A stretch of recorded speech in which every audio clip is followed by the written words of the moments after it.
Welcome to the Triathlon Nutrition Academy podcast, the show designed to serve you up evidence-based sports nutrition advice from the experts. Hi, I'm your host Taryn, accredited practicing dietitian, advanced sports dietitian, and founder of Dietitian Approved. Listen as I break down the latest evidence to give you practical, easy to digest strategies to train hard, recover faster, and perform at your best. You have so much potential, and I want to help you unlock that with the power of nutrition. Let's get into it.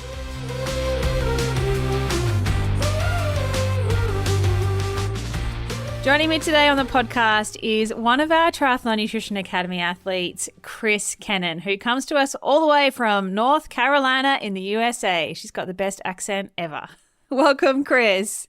Thanks for having me on the show, Taryn. I appreciate it. Chucking you in the deep end. Hopefully that's okay. Yeah, let's go for it. So Chris came to join the Academy program back in July 2023. So she's been through phase 1 and she's been through phase 2 and she's in the middle of phase 3 right now.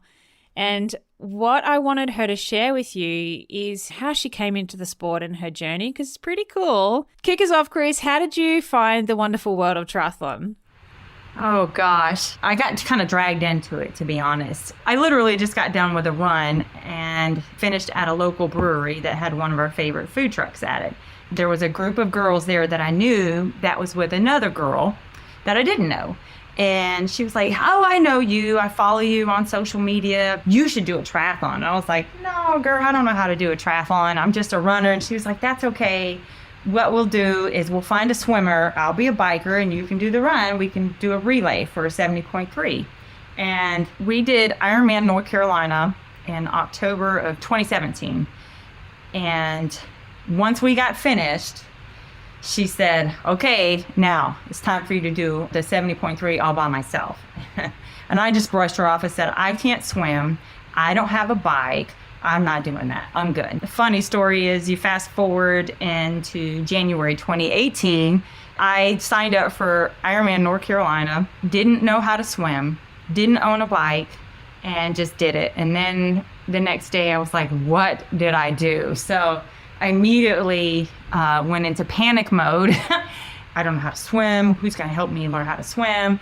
And I literally watched YouTube to figure out how to freestyle swim. I joined the Y and I was like, okay, so when they turn to the right on their stroke, I noticed they were also bringing their face out of the water. And then I would go in the pool and try to mimic that. And it was terrible. It was terrible. Oh my goodness. So you learned to swim as an adult by watching YouTube. That's right. That's craziness. Right. And that was only like 4 or 5 years ago. I think I actually joined the gym in February. So by February, I had started to try and swim. I signed up for a sprint, and this was in May. So I had, 3 months of swimming underneath me. I bought a $100 bike from a lady that I knew. She's like 5'3", and I'm 5'8", and I bought her bike. But I mean, it worked. It was a 10-year-old bike. I bought it for $100, and here comes May, and I signed up for this sprint, and I was the 4th to last person out of the water. I ended up backpedaling the whole swim because I was panicking. I'd only had one open water swim before then. And I finished, but it was not the best experience for me. It took me about a month to decide to get back into the water again. I was like, oh my God. I wasn't very happy. But that's how I got started. Luckily, Ironman North Carolina that year got canceled due to one of the major hurricanes that we had. Everyone down in our area got flooded out. So I say thankfully because it allowed me more time to train and kind of get a little bit better. And I deferred it to the next year. And I ended up doing my first half in May of 2018. And I kind of caught the bug after that. So yeah, it's really easy to catch, isn't it? It is. I love it. Do you feel like you're a long course athlete? You tend to do 70.3, 140.6 distances. You've dabbled in a little bit of short course. Do you prefer the longer over the shorter? That's a great question. I love the longer because of the mental challenge. Like, it's hard, and I'm not as good as I am in the short distance. I'm actually pretty good in short distance, and it's surprising because I was not an athlete as a kid. and I wasn't an athlete as a young adult. So those fast twitch muscles are something that I never thought I had until I would come out and participate. And for 3 years in a row, I'd qualified for nationals. I just never went because I always signed up for a long Ironman, and it just conflicted. But I love the long course. I don't know why. It's crazy. Just good mental toughness and achieving something at the end of it too, which you probably just love. You're like, yes, I did that. I couldn't swim 7 years ago and I just did an Ironman. So you've had a massive body transformation. It's not something I usually like highlight or talk about. It's definitely not a big push in the academy program. I love to teach athletes how to fuel and eat properly, and body composition is a nice byproduct of that. But your body composition transformation, like what started that, or what drove you to make a shift in how you ate and how you exercised, and how did you go about doing that? Oh man, so I'm just going to be really honest. It was vanity. I was obese. I was medically obese. I weighed 240 pounds, and people say, oh, you're tall, but 240 pounds is still, I was overweight. I was obese. And with that comes a lot of self-esteem issues and self-worth. And I had met a guy, and I started dating a guy, and he was like an Under Armour model. I was in shock that someone, the way his physique was and how he looked, would be even interested in someone that looked the way I did. And so my goal was to feel better when I was around him. So I wanted to weigh less than him. That was a small goal. He was very built. He played college football, and he was very muscular, but he weighed 220 pounds. It was solid muscle. And I weighed 240. So my goal was like the next time I see him, because we were geographically separated. He was in Chicago and I was in Phoenix, Arizona, and we saw each other every 3 months. So my goal was in 3 months, I just want to weigh less than him. That's it. So I had to make some big changes for that to happen. And one of it was obviously moving my body. And I started with walking, and that's how I became a runner. And just constantly pushing bar, like, okay, this is easy, so let's try to go a little faster. Let's try a little faster. Let's try a little faster. Until I was running 6 days a week, 4 miles a day, and lost 90 pounds. But then there's the nutrition side of that. I couldn't have kept eating the way I was eating. I'm from the South, so I drank a ton of sweet tea. And I didn't drink water, I drank Coke. And so if you think about just in sweet tea and Coke all day long, how much I was consuming. And back then, all I knew about was calories. So that's what I looked at. I was like, gosh, I'm taking in all these calories. So I went to Diet Coke, which I know wasn't healthy now, but then it made sense. I just used common sense, and I started eating salads and sandwiches versus French fries and burgers. And I just made common sense changes that over 9 months, I lost 90 pounds with. And it was a huge transformation for me. Yeah. I've seen the images, like kind of the before and after, and yeah, it's huge. And so I didn't realize it was only over 9 months. Big shifts. How did you mentally, was it just vanity, like you said, and it was just for this guy? Is there anything more underlying to that you're like, I've got to sort my life out? Oh, man. Sorry to ask the deep questions. No, it's good. No. So honestly, I was really young back then, and this goes into a different story. But I mean, at that point, I was 23 or 4. I can't remember. Anyway, I was very young, but I had 3 kids, and I was broke. I was poor and had 3 kids. And so for me, it was vanity, and I wanted to feel better about myself, but I really wanted to feel better about myself standing next to someone that looked the way they looked. At that point, I was still very young, both in age and mentally immature to know any difference about getting my life together. I didn't understand how unhealthy I was. I just didn't understand that at that time, because that was my lifestyle, and that's what I lived around. And so for me, it was just wanting to look and feel better about myself. Yeah, good on you. And so what's the shift then from getting more active, eating better? Now you're doing triathlon, which is a whole other ball game when it comes to nutrition. What are some of the things that you've been implementing and learning as part of the academy program to support tri training? Oh, yes. So you have said it several times in some of our power hour meetings, is that carbohydrates are not the devil. Well, prior to you, they've always been the devil, but I've also known that they are what we need to fuel what we do, especially long course, because I've had enough instances and experience where I've bonked without having enough carbohydrates, not just on the ride or during the run, but from days before. That's what I've learned, is that I need to stop looking at carbohydrates in that manner and understand that they are actually good for me and what I'm doing. Also, I've learned that I need to eat more fruit and vegetables, and not just more, but a variety.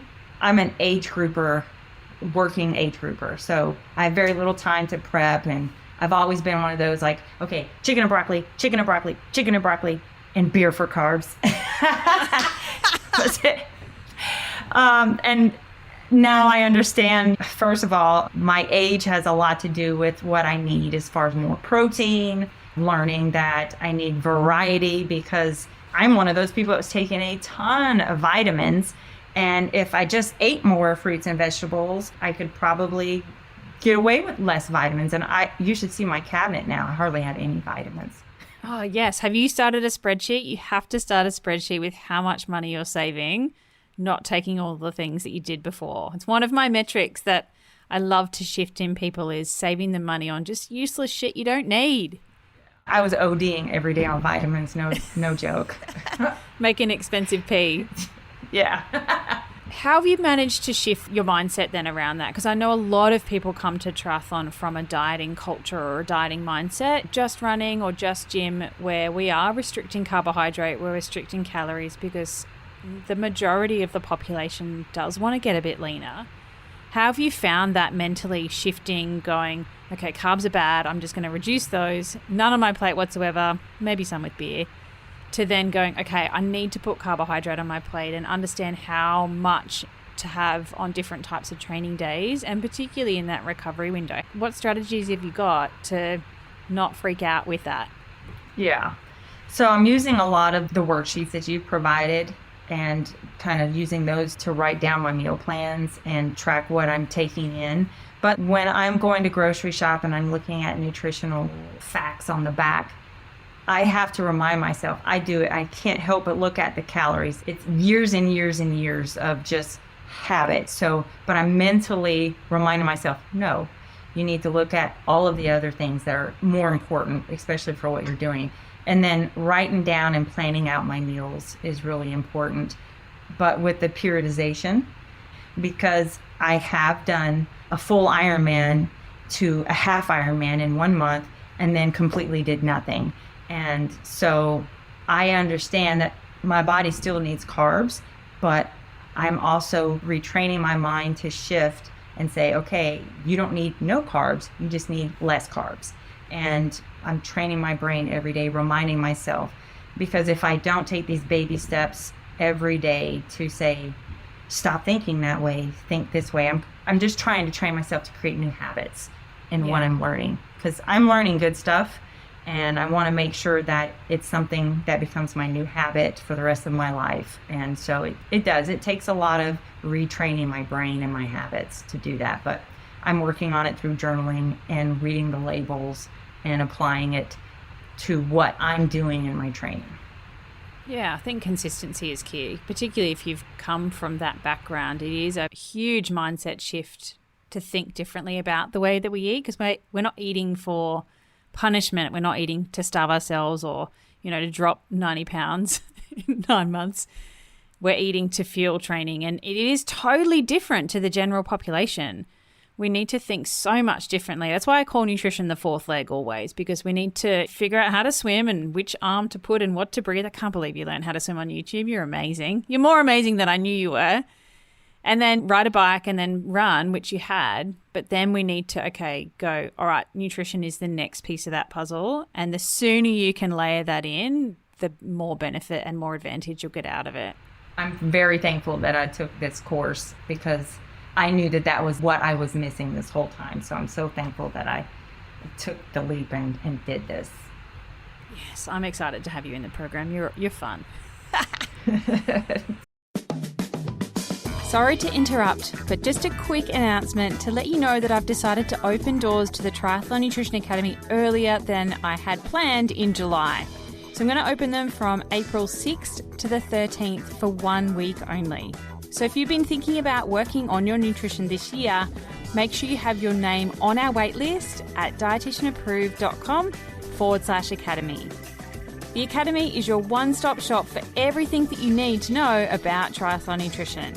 I'm going to teach you exactly what to eat on a daily basis to support training without feeling tired and exhausted most of the time.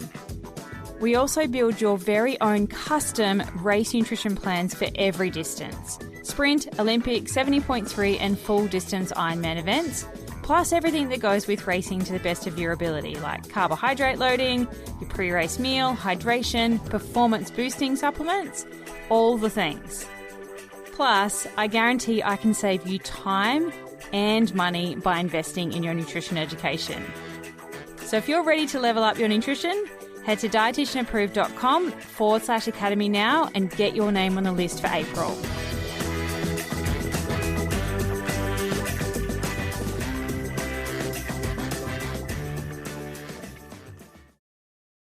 So if you haven't guessed it already, Chris is a bit of a mongrel trainer. I know that might be a very Australian term, but you have a very strong mindset, and I love that about you. So how do you like to train? How do you like to set up your weeks? Do you have a coach? Do you do it yourself? Like, how do you actually piece together training for you?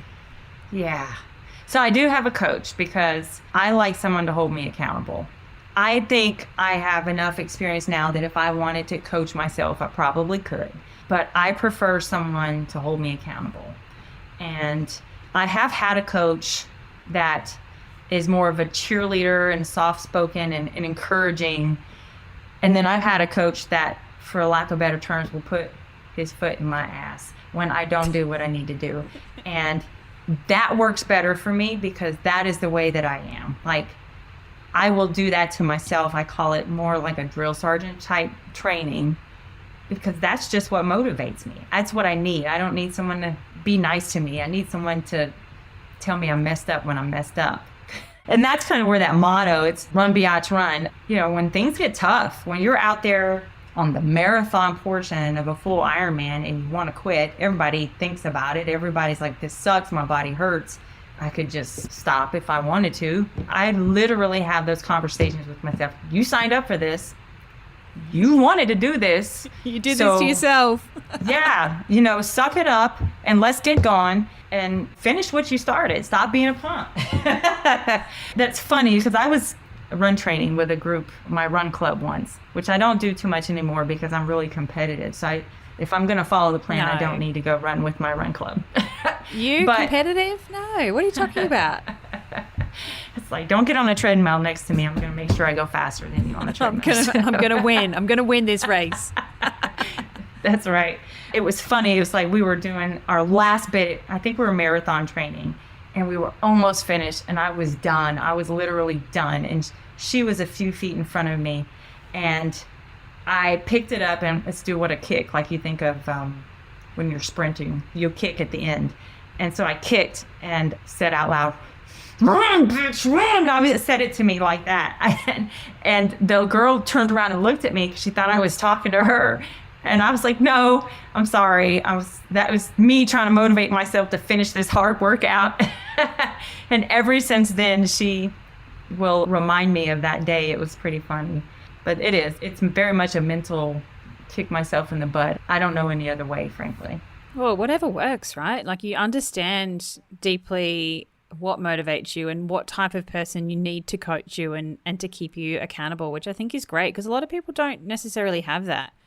And I think no matter who you are and where you are, it is about finding those people to have in your corner that are going to be your cheerleader and support you, but also when you're questioning yourself and you're second guessing things and you just need a kick in the ass, like, you want that person in your corner as well. Yep, absolutely. So you don't train so much with others at the moment. You more so do your own training so that you get exactly what you need out of your sessions? Just on the running. I think I'm a cyclist now. It's my favorite of the three, and I never thought I would. I thought I was a good runner until I started cycling, and I'm actually a better cyclist. but Did you learn have to ride a bike on YouTube as well? No, so I am one of those, if I'm in, I'm all the way in. So I bought the clip-ons. I bought all of it right away and just said, if you're going to do this, you're going to do it. So all or none. She's in. That's right. I'm 100% in. So I started riding with a local cycling club. And I will say cycling is still very male predominant. And, you know, I'm a new girl that shows up. And so all the boys got to show me how tough they are. And I didn't like that because I didn't like not being good at something. So it actually motivated me to be better and come back and kind of like kick their butt. So I kept showing up, and I was encouraged by a friend of mine to keep showing up. And honestly, they have made me faster. Riding in a group and pulling pelotons and then recovering, and my handling skills and just really learning how to ride a bike has made me the cyclist that I am today. So I will say that that is the one thing that I prefer to do with people. Swimming is kind of hard to do with people because you're just down there looking at the blue line by yourself all day.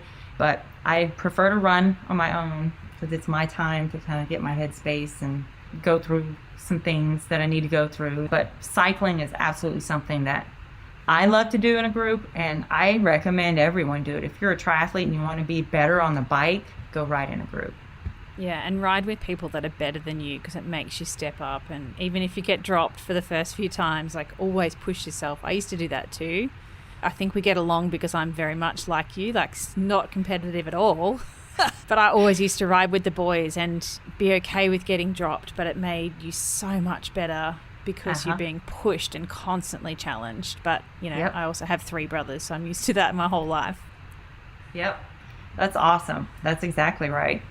Yes. I love how competitive you are. Just love it. Like you have this inner mongrel. I'm not sure if you know what that means, but it's just like you've got like this beast inside that you just need to unleash. And I love the drill sergeant way that you talk to yourself to get yourself through something that is hard. Like we have to have these mental games with ourselves because there's always going to be a point in a race where you're in a hole and you're feeling like, why the hell did I do this? But you've got some awesome strategies to get yourself out of that and get you to the finish line.